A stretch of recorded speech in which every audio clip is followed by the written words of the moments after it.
सोचिए, अगर आपके पास 220 करोड़ रुपए हो तो आप कैसी बिल्डिंग बनाएंगे। आप चाहेंगे कि आप ऐसी नायाब बिल्डिंग बनाएं जो सालों साल खड़ी रहे। जितनी खूबसूरत वो दिखने में हो उतनी ही मजबूत भी हो।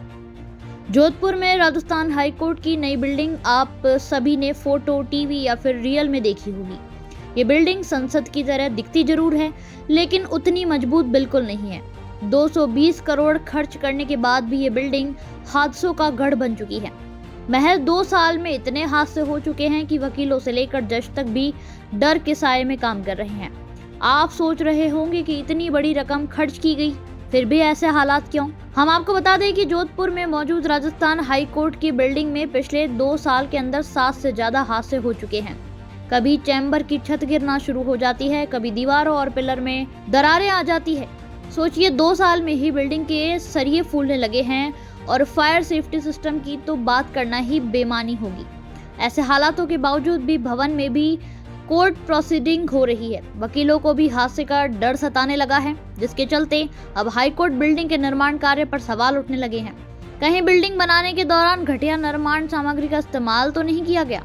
2 साल में 7 हादसे होने की वजह से अब कोर्ट ऑफिसर शरद जोशी ने निर्माण कंपनी के खिलाफ केस दर्ज करवाया है।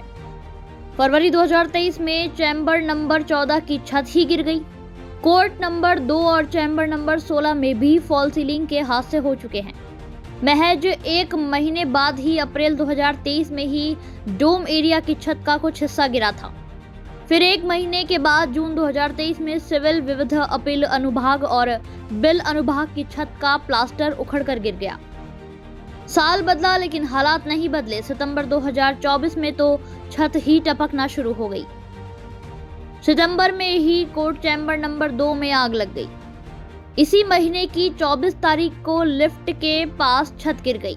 आपको बता दें कि कंपनी ने 2008 में बिल्डिंग का निर्माण शुरू किया था और 2019 में बिल्डिंग हैंडओवर कर दी गई थी, यानी कि 11 साल बिल्डिंग को बनने में लगे। इस दौरान 220 करोड़ खर्च किए गए। जिस कंपनी ने ठेका लिया उसे ही मेंटेनेंस का काम भी मिला। बिल्डिंग की मेंटेनेंस के लिए भी हर साल कंपनी करीब 2.25 करोड़ रुपए लेती है। उस लिहाज से बिल्डिंग के रखरखाव की जिम्मेदारी भी कंपनी की ही बनती है। लेकिन 2 साल में इतने हादसे होने के बाद लगता है कि वो भी राम भरोसे ही है। ब्यूरो रिपोर्ट्स, लोकल पत्रकार।